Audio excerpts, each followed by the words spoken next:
quick.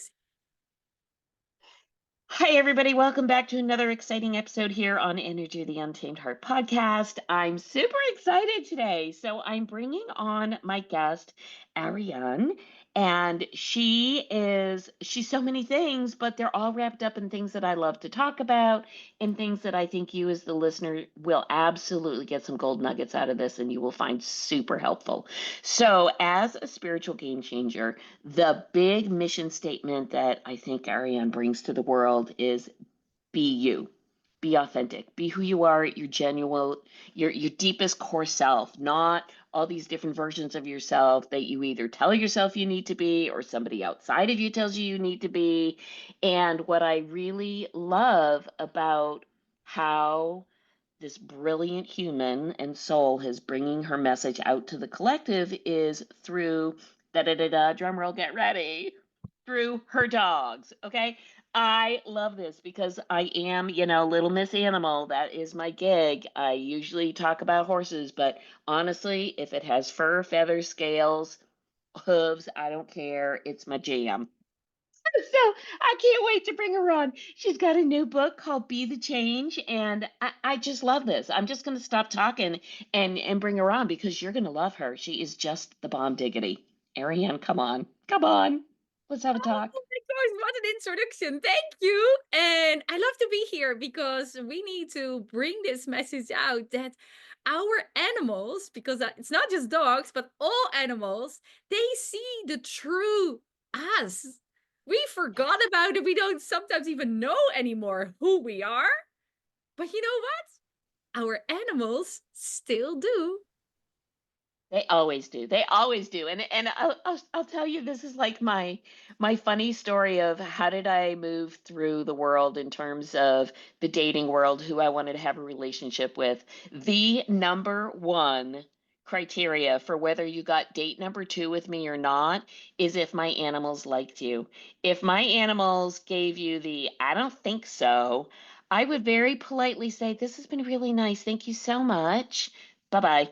Right? And if my animals were like all over the person, then I knew it was a go. And so I've been in my relationship with my domestic partner for, oh my God, 20 years, and we've known each other for over 30 years. And so hilarious because he knows in the hierarchy of my world, it's my animal. It's my dog, it's my horse, and all the things. And I love him dearly, but he's crystal clear. Like when it really comes down to where does the rubber meet the road, if my pets don't like you, we got a problem. That is so true, right? And I even yesterday I posted, if a human doesn't like you, that's okay. But if a dog doesn't like you, you need to be careful. That's right. That's right. And I think the beauty of it is it's just that they're so pure in how they receive information, receive your energy, receive your intent. I think this is the major reason why I love to speak about my interactions that I have with my horses here on the farm, is because one, they of course live in the moment. They're very mindful of the now. That's really how they roll through the world. But because of their gigantic, huge electromagnetic field of resonance from their heart space to our human heart space, the relay of the energy is extremely accurate and spot on, and there's quite a distance to it because our field and their field are very different. And I too, like you, I have had dogs my whole life. I currently only have the one, but I've had windows of time where there's been a pack. And even within a pack, just like within a herd, the dynamics of how that exchange of information goes, not only between them, but between them and us, is its own language, is so clear. There's Yes. there's just no interference about, oh, I wonder if they like my hair, and I wonder if they think my outfit's cute, and I wonder if they think I'm amazing. And if I say the wrong thing, then what? They don't have any of that. It is No. so pure. Yes. And I love Yes. that about animals too. And I think we need to add to that that there is no pretending because with energy, we cannot fake it. Like we can do like we have a perfect day, but they know already that it's not, right? So energy is something that we cannot fake, and they look right through it, and we should stop pretending to be all kind of things that we're not, just to be liked or to matter or to get value or anything. I always have the example in my courses that I always tell, like a chihuahua, right, those small little dogs, they are not acting like a Great Dane, they're just a chihuahua or a Labrador, who is kind of the most family dog, is not the same as a Jack Russell who goes his own way. So we need to see who we are and be accepting and grateful and using who we are to spread that in the world, because that's why we're here. We need to inspire others with what we are, not what we should be. Absolutely. I love that you are speaking of pretty much what I love to talk about here on the podcast, which is how do we walk through this world? How do we live in our space of who we are as a soul in a human body, experiencing what we do here on earth, but doing it with integrity and quality and a genuineness to the fact that we are all unique and we are all different, and that's good.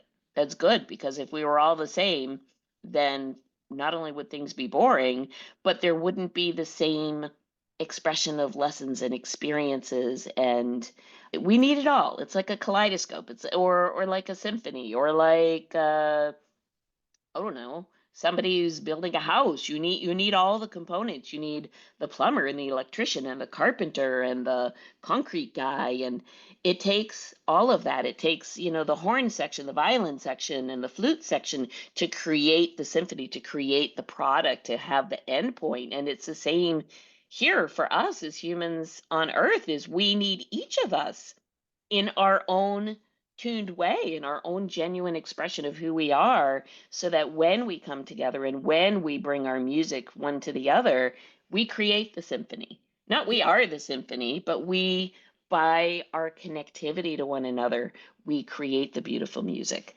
And I really, I can say honestly, my tune has become more clear through my time with my animals. I will say that. That's Um, so good to hear, because that's so important. yes. Yeah, and we Yeah. had it before we were on live, right? We just talked about that part. It is so often that we are in a world where we don't feel seen and valued and enough. So what we're doing, we're kind of attracting to that world of animals and nature where we do feel seen and understand, because it is a different language, and it's almost like this world forgot that language, and we need to reinvent that part and bring those animals into it. And that's why my mission is so much is I'm helping this world to change to a better world with one dog at a time. And that dog is making us not just a better trainer, right, for it, but also a better human, because they are getting those things out of us that are truly who we are. I think our furry friends are the ultimate mirror for self transformation. I think if one is willing to be spacious and open and curious as we're spending time with them, and you can call it whatever you want. You can call it training, you can call it educating. I think it's mutual education is kind of the way I look at it. I Absolutely. have, it's not like you're going to do as I ask you to do. It's I'm offering a suggestion, and how can you and I meet each other in the middle so that the request is not a command and a demand. It's a suggestion and a request, and the other end of this, the cat, the dog, the horse, the whatever, fills in and says, "Sure, I'd be happy to accommodate you with that," because you're asking Something that is not, you're asking with love, you're asking with kindness. Perhaps there's a job involved, sure. And I'll give you an example. I have, my dog is in the category of dogs called herding dogs. He's definitely genetically bred to do a particular job. In his world, in my world on a farm, he doesn't actually have to work. He's a fairly underemployed herding dog. But his job is me. Yes. That's the reality. His job is me. He spends his time monitoring, managing, and being sure that I am taken care of in his idea of how I need to be taken care of, that I'm within his sight, that I'm safe, that I am aware that he is taking care of me. And people say to me with my dog Joe, who, by the way, in my little town is a celebrity, everybody's like, "Hey, how's Joe?" When I go to the store, "Oh, why didn't you bring Joe?"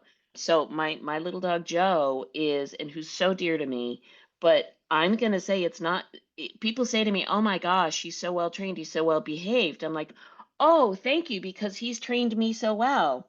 It's because I've learned how do I need to interact with him so that it's easy for him to fulfill what I ask for. It isn't a chore, it isn't a demand, it isn't an all or none event like do this or else. Yes. And in that, if we take a step back, and it's the same with my horses, honestly. People say, "Oh, you're going out to train your horses." I'm like, "No, I'm going out to play with my horses, to spend time." It's sort of like you don't go to your girlfriend's house and say, "I'm going to my girlfriend's house and we're going to have coffee, but I'm going to train her how to make a cup of coffee." Of course you don't. You say, "I'm going to my friend's house, we're going to have a visit and we're Yes. just going to chat." And Yes. what I comes love of it that. is comes of it, right? And I love that comparison with all the things that we do human, but it's so important for every dog to have a job. And that job can be as simple as taking care of you. And that's what we forget. So these days, a lot of people get dogs, but they forget that every dog wants a job. So if we get a dog, but we don't think about them and offer them a job, then a dog finds his own job, right? And We that's call where that trouble. but that's where a lot of behavioral issues come from because we forgot that a dog needs a job and a dog is a social animal. So the job can be as easy as taking care of you. Absolutely. So that is Yes. really, really important to give every dog a job. And I worked for 30 years as a dog trainer and it all changed, right? In the beginning we were a trainer and we were trying to fix the dog, but these days we're not fixing a dog, we're trying to understand what is the reason where this behavior comes from. We are trying to understand their language because they give all the signs, but if we are just working on our own things, we don't even see what they are telling us. And 9 out of 10, they're telling us that we need to change something, that we have the fear and uncertainty, and that we don't feel enough. They are just telling it us, but we don't want to listen because we're so busy. We're so busy with our lives, and they're just with it without a job, without being part of us. And that should be more. So, the biggest message that I have for the dog owners is if you get a dog, then think about what does your dog need? And it is at least a job, a simple job, but give him a job and take care of you, but you are away for hours. That doesn't give him a job. I will tell you something. This is so interesting because I also know that you do animal communication work as well. And a few episodes ago, I had another gal who's an animal behaviorist and an animal communicator come on, and we actually had a conversation about my dog Joe before we recorded the episode. And I'll just share this little story. So part of this is this particular dog, and I've had dogs my whole life, but this particular dog, his focus, of course, is everything about me. He loves my partner, don't get me wrong, but when it really comes down to it, if one of us is really going to be top in their world, for this dog it is me. And I take him everywhere, but when I go to my job where I'm gone 14 hours a day, he cannot come with me. And so 4 days a week he has to stay home on the farm. And he's not alone. There's somebody here, he's never by himself. But the gal that I was speaking to, she's like, "Oh, he really doesn't understand why he can't go with you every day." And I said, "Well, he can't. He can't sit in my car for 14 hours a day. Sorry." So she said, "Yeah, he doesn't really think that's a great idea, but okay." And I understand that. And this is the funniest thing.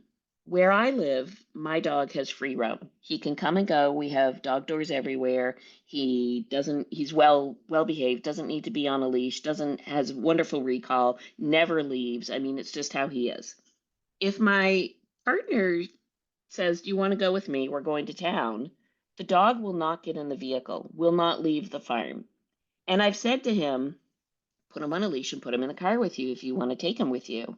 And he said, "Nope, I'm not going to force him. I'm not going to make him go. If he doesn't want to go, he doesn't want to go. He can stay home." Well, not only does he want to stay home, but we can leave the doors wide open and he will not leave if I am not home. And so my partner said, I said, "Did the dog go out today at all? Has he been outside? Did you take him out in the yard? Like, has he done anything?" And he's like, "No, the door's been open all day. He's in bed. He's been waiting for you." This is an accurate statement. This is the level of connection that one can have with their pet. This dog has discovered that if he goes with my partner in the vehicle, God forbid if mommy comes home and he misses that. So he has decided that when I'm not here, he will not leave. He will not leave the perimeter. He will not leave the barn. He will not get in a vehicle because it's not that he doesn't trust somebody else. He doesn't want to miss the fact I might actually pull into the dooryard with my vehicle and mommy Yeah. comes home. That's how he is. And so it's a silly story, but I think the message behind the story is very real, which is when we know and acknowledge the depth of commitment through the soul connection that we can have with our pets, it is so strong. It is so strong that it supersedes things like the dog is well behaved and trained. So people say, "I can't believe your dog never leaves. I can't believe your dog won't go in and out with the doors open. I can't believe, whatever it is." It isn't because I've trained him to do this. This is a choice that he has made. He Yes. has his own motivation for it, but what I need to recognize is my responsibility in honoring his message, his needs. Yes. Yeah. That's exactly what it is. And this is so true. Dogs who are running away don't have that connection, so they are looking for something else, right? And Mhm. very often it has a lot to do with us because we don't see our own value. So how does the dog see our value, right? So that's another part that we need to explore. If we don't accept who we are and what we want, then our dogs is kind of confused because you're acting like this, but you're actually this, and I don't know anymore. So the connection is not stable. And connection is, it's all about inspiring, right? Inspire rather than control. That is the connection. And what we need is clarity. What we need is that we are consistent in what we feel and what we say to the dog so that the dog is like, okay, it matches. Yeah, I can do this. And we need to do that consistent every day. And if we do that, Absolutely. your dog is completely fine because now it understands what we want. It doesn't conflict with our feelings and what we say, because that's often too, right? There's so much conflict in what we say and what we feel, so that our dogs are like, I don't know what to do with this. I don't really know. It's so funny you say this because for the listeners, let's just take a really simple example. And I know you can espouse on this. So, your dog, you're walking down the road with your dog and whatever, life's going along, and all of a sudden the little red squirrel goes flying across the road. Your dog's not on a leash and takes off. And you're screaming out of fear, anger, whatever it is, Fluffy come, Fluffy come, Fluffy, Fluffy come. Get your butt over here, Fluffy. Don't make me come after you, Fluffy. Whatever the thing is, and apart from the fact the dog is in a state of distraction, of course, with a little red squirrel, but sooner or later the squirrel is gone and the dog may stop, circle, look back at you, whatever the thing is. But when you're screaming at the top of your lungs, not because you need to be heard, but because there's some emotion behind it that is less than desirable, the fear, the anger, why didn't you show up the first time I called you? Whatever the thing is it any wonder your dog doesn't come bounding back to you? Yeah, it's And not I see this inspired by you. all the time. I'm like, oh dear, this is not going to end well. Yeah. Yeah. Yes, And I think the reflection for us as humans is the top three things, of course. Stop trying to be something you're not. Own who you really are. yes, Love who you really are. And if you don't love that person who you really are, then change it till you do. yes, Become who you think that thing that you keep saying, well, that's what I want to be. Well, fine, then just be it. If that's what you want, make the change and be it. Be an example to your pet because they're an example to you. yes, It's a two-way mirror, really. It's a two-way mirror. And have purpose in your life. Just like we talk about your dog needs a job. We call it a job, but basically your dog needs to understand that he's more than a body of fluff that drinks water and eats kibble or whatever the thing may be. They have a heart, a soul, a brain, they have wishes, desires. They don't project future like we do, but all those same fundamental wants are still there for your yes, pet, just they are for you. And what happens when a human doesn't feel worthy? Because they don't feel that they're seen, heard, yes, valued, of purpose. yes, yes. And that's Yes. like, if we don't call job for the dog, it is a purpose for the dog as well, right? We need a purpose to feel valuable, seen, heard, but we don't know anymore what it is because the world tells us, and we are kind of going with that. And now we think we're only worthy if we do that, but it's actually not. We need to be who we are. And that's how we teach each other, right? Instead of all the division that is also in this world, that when you're different, that is a new approach to the same things.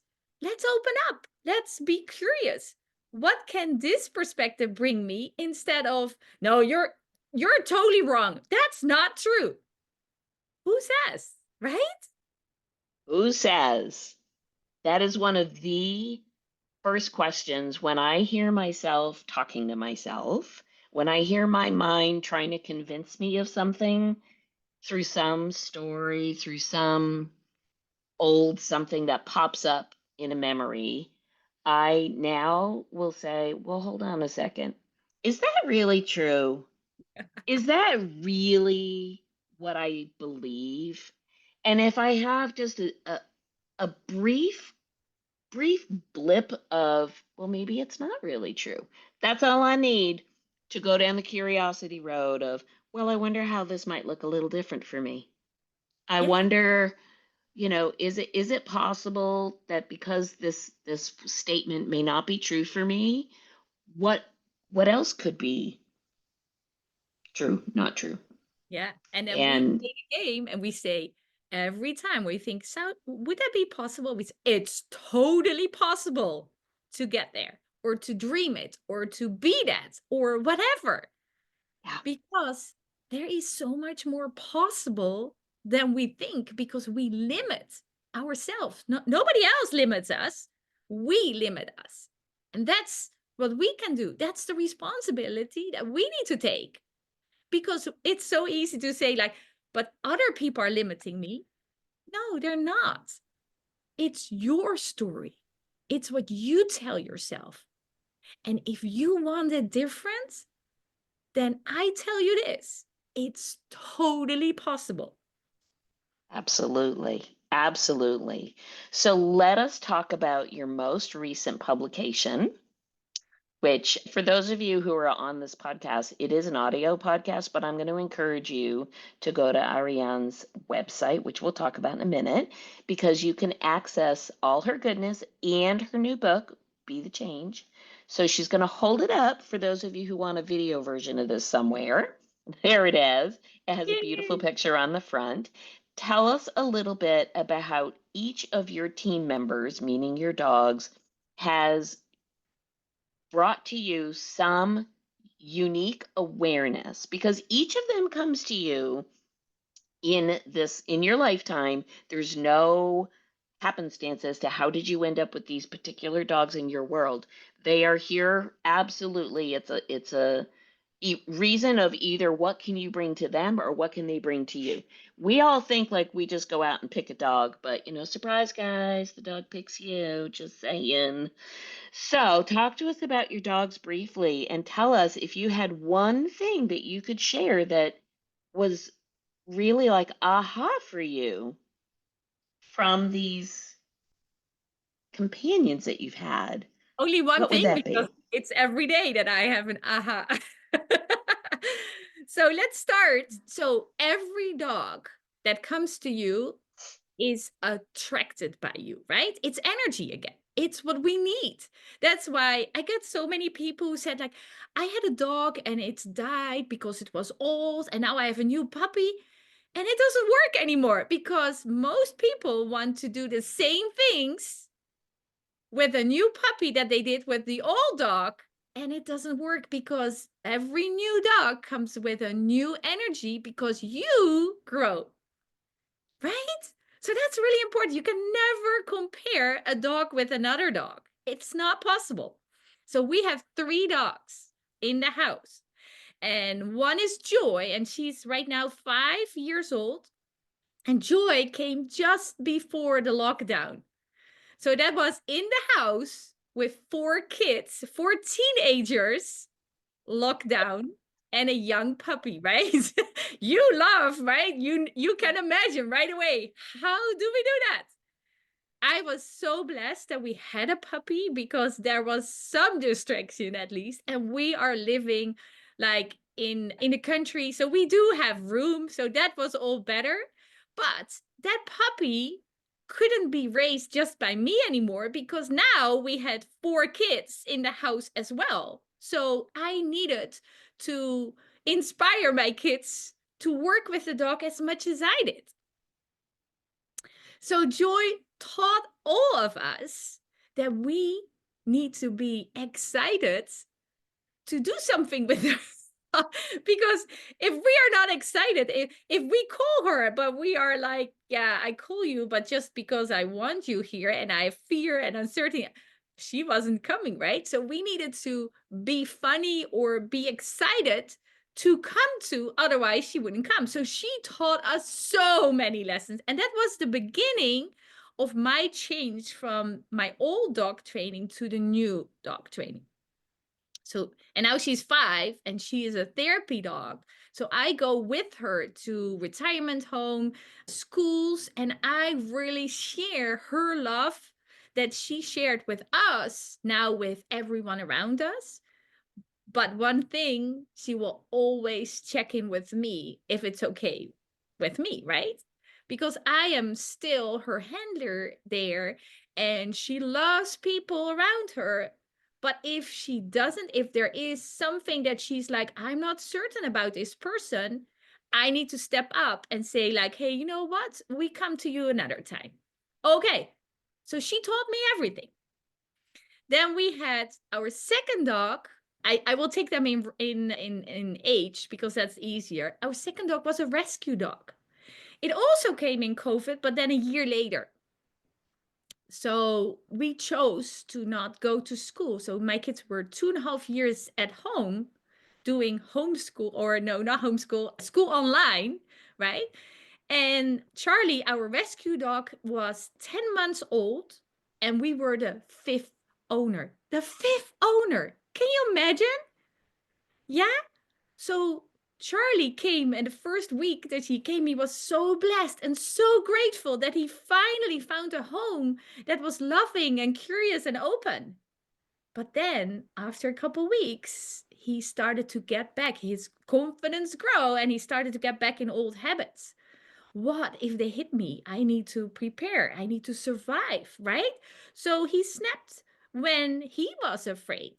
So we needed to adjust with his behavior and understand that his behavior came from his fear. And he literally was surviving. But he also was the best friend for my oldest daughter who did online school and wasn't happy at all with that. So he was always beside her. And every time when she was demotivated by school or had a hard time, he stepped out of his chair and walked to her and just give her a kiss and then walk back, right? So he was very, very valuable in a time that we needed him as well as he needed us to understand where he came from. So with a lot of patience, and still there is like he's fine at home, but when he's away, he still has a hard time with trusting people. And that's okay. We're not forcing anymore. We are literally looking and hearing his language. And we are supporting him in everything he needs to become a confident dog, not just at home, but even outside. So that was a huge one. And then the third one is Luna. Luna is 1.5 years old now. And Luna is a black Labrador puppy, full of energy, but no COVID anymore. So that was a good part. And Luna came in our house, and she's kind of the clown in the house, the crazy one. But she's full of energy, and she loves to play with everyone. And she doesn't have the attachment with me like Joy has. She loves everyone, but the moments that she's uncertain and she doesn't really know what to do, she comes to me. So you know who it is, right? Even Yeah. she loves everyone. Like all the kids, they can do a lot of things with. But if there's uncertain times or when she's hesitant about something, she runs to me because she knows that she can be herself and I will support her what she needs. So even there, we're still learning. And 1.5 year old, and she is already going to the nursing homes. She's not as a therapy dog assessed yet, but she has like full of love to share everyone. She just has that excitement the first couple minutes, like, oh, we're going again. Right? But now you see again 3 dogs, totally different dogs. They all taught me the lessons so that I can spread them towards all those dog people who have behavioral problems, have stress around that, have the anxiety with their dogs, because they are trying to teach you that you need to learn to listen. And instead of trying to fix them, see if you can change your approach and say, how can I support them? Valuable, valuable, valuable lesson. And I think that phrase can apply to our own journey. Yes. We're not here to fix anybody else. Our job is to work on ourselves. And how can we best make that shift and change for ourselves to be supportive of ourself? I think that is so key. I think many of us we may seek support externally, and I'm not suggesting that you go it alone. I'm not suggesting you don't receive mentorship. I think that's 150% so valuable. But at the end of the day, the final decision maker for all the things, for whether you want to make any changes, shifts, growth, any of that, is that you're responsible for supporting yourself, supporting your own level of worthiness, of love within yourself, of everything, the joy we seek outside of ourselves. When you build it within yourself, it will show up outside of you. The love you seek within yourself, when you build it inside yourself, it will show up outside of you. Why do I think my connection with my Joe dog is so strong? And I could tell you almost the same thing with my mares out in the field. It's because over the years, I have made significant shifts and changes in myself to unconditionally accept myself, to lay the stories down, to not carry the anxiety and the fear with me. And that's taken a long time. It's not like one and done. It's a progression, absolutely. But when Yes. I started to make those changes within for me, I showed up in the field as a better human for my horses. I showed up wherever I am with Joe as a better human for Joe. And I don't care whether you say you're doing it for the dog or the horse or anybody else. At the end of the day, you're doing it for yourself. Yes. That's And that's really the end point. You're doing it for you. Why? Because we all deserve it. We all yes. deserve a life of love, fulfillment, joy, happiness. Yes. Yes. Oh, Absolutely. absolutely. We that's why we're here, because we are as valuable as anyone around us. And never ever think that you're less valuable than somebody else or even than the animals, because the animals are as valuable as we are. We all need each other, and not because we actually need them, but we need them to grow, to become that person. If we forgot who we are, there is a limitation in the connection that we have with the dog, because what we say and what we feel is not the same. So the more you are you, the more authentic you are, the less limitation there is in the connection with your dog. And you know what? That's why I love to work with people on their own personal growth with the mirror of the dog, because the dog never judges you. It never says, like, yeah, but yesterday you were not fun, so I'm not doing that today. Your dog doesn't do that. Your dog has that unconditional love. Whoever you are, if you are ready to accept it. Because how often do we think like, no, no, that's not me? How many times I get hear people with dog training, they say like, no, no, my dog just comes to the treats. No, who gives the treats? It's not the treats, it's you. But if you don't see that, then your dog doesn't see it either. It's so true. It's so true. Oh my goodness. This is so good. I just think there's so many gold nuggets here in, and whether you're, I mean, obviously this is geared for people who like animals. And I guess it would also makes me question, for those who are really not very attracted to our animal population, that in itself, I'm not judging. I'm not saying it's right or it's wrong, but I am saying, how about a little curiosity as to what is it about that? Why, why, when you hear people say, oh man, I just dislike cats, or oh, I don't like dogs, or I'm terrified of horses, or whatever the thing is, it's a fair statement and it's a truthful statement at the moment, in the moment. But rather than a blanket statement with no follow through. I guess my question would be, the curiosity would be, I wonder what is it about that is difficult for me? Yeah, And honestly, it's a choice. Nobody's saying everybody has to love a dog. That's fine. Don't. It's okay. But it does make me curious as to why. yes.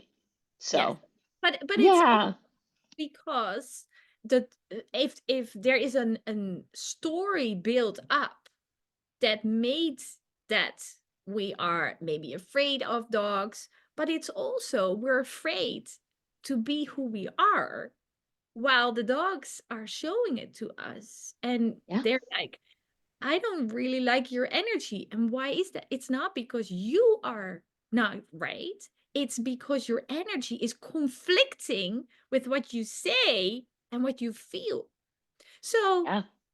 I always tell people if they are afraid of dogs or animals in general, because it's often if they don't like dogs, sometimes cats, but it's often they don't like any animal, right? But go and sit in nature and just be quiet and see what happens. Are there birds coming closer? Are there squirrels coming close? You know what? If you are really true to who you are, those animals are just showing up because they want to tell you, hey, you know what? I like your energy because now it starts to become truth to what you say, or you don't even have to say anything, and what you feel. But humans with our language, we misuse the language with our feelings, our energy, and now it's conflicting. So sometimes we just need to go back and don't say anything. What is happening? One of my exercises in my course is just go and sit in an area where nobody can run away, right? So that's good. But just sit in an area and don't talk. Just sit and don't try to have eye contact with your, don't do anything. Just sit and try to be present and think about how much you love your dog. And you know what happens, right? You know what happens with horses. You know what happens with every animal. If you think how much you really love them, do you think that they run away? They don't. They don't. If you really feel how much you love your dog comes really close to you, wants to sit and snuggle within you because your energy says way more than words can ever say. Absolutely. Absolutely. This has been such a great chat. Let our audience know, where can they get your book? Where can they find your courses? How can they learn more about themselves through the mirroring with their pets? How can they Yes. reach you? Yeah. So my website is joyfulsupport.com. So that's where you can find everything. There you can find the book as well. There is a tab on there with book. So you can see where you can order, but the book is available on Amazon, on Chapters Indigo, on Barnes and Noble. So there is lots of places where the book is available. The book is really helping you in a way that the course is guiding you, but the book says a lot about it. So if you read the book and you say like, oh, this really helps me right now, perfect, that's the goal. But if you read the book and you're like, I don't know how I really need to put this in place, then you can always go to the course. And the course is called Lead with Purpose. So if you put lead with purpose at joyfulsupport.com all together, then you're going to my story and it's an invite. If you are curious and think like, okay, I might need some help here, then you're invited. Perfect. Beautiful. The book is called Be the Change. The Yes. course is called Lead with Purpose. The website is, one more Joyful, time, joyfulsupport.com. joyfulsupport.com. And Arianne, you are a gem. Absolutely. I thank you, thank you, thank you for spending the time with us this morning. It's been so good. I'll put all the connections and the links in the show notes, and we'll get this out there on the podcast world so people can hear the magic. Yeah. So And good. thank you for you being you and make it available that more people can be who they are, promote that, right? Because that's who your listeners are, but that's who the world is too, right? We need to be more who we are, like in the core. Absolutely. In the core, shifting one heart at a time. I Yes. love it. Thank Thank you, you thank you, so much thank you. for making that available. Absolutely. Absolutely. All right, everybody, that's a wrap for this episode of Energy the Untamed Heart. We'll get all the information up on the show notes, and we will see you at the next visit.